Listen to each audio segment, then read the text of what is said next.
Middle east में गोलियों, बारूद और मिसाइलों के बीच अब एक सवाल बहुत बड़ा है। वो ये कि क्या इराक में मौजूद ईरानी कुर्द लड़ाके सीमा पार करेंगे? क्या एक और मोर्चा खुलने वाला है?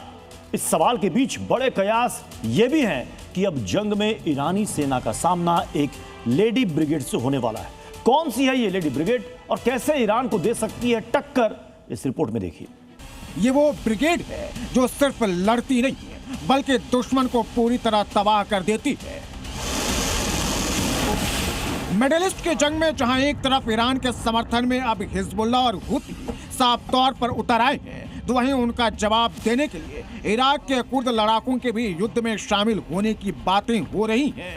और इन कुर्द लड़ाकों में सबसे खास होने वाली है कुर्द लड़ाकों की लेडी ब्रिगेड। वो लेडी ब्रिगेड जो किसी के आगे झुकना नहीं जानती और अब वो मिडिल ईस्ट की जंग का रुख पलटने के लिए शामिल हो सकती है।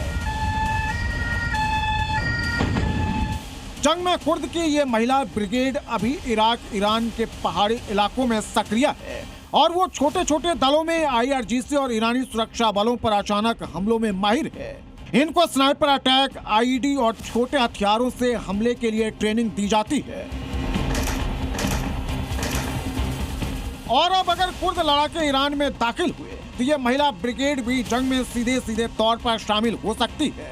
इससे IRGC के लिए नया फ्रंट खुलेगा और ईरानी सेना को फोर्स को बांटना पड़ेगा। पहाड़ी इलाकों में ईरानी सैन्य काफिलों के लिए खतरा ये सेना ला सकती है और सबसे बड़ा फायदा ये हो सकता है ये ब्रिगेड स्थानीय कुर्द आबादी को एकजुट कर ईरान में बड़ा संकट भी पैदा कर सकती है।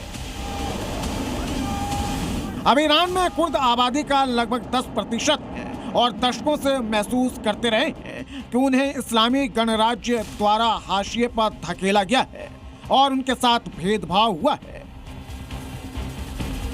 युद्ध की शुरुआत के बाद से तेहरान ने इराक के कुर्दिस्तान क्षेत्र में ईरानी कुर्द समूहों के खिलाफ हमले तेज कर दिए हैं और अब इसी के बदले की आग में कुर्द लड़ाके चल रहे हैं और इसी का बदला लेने अब लेडी ब्रिगेड आगे आ सकती है।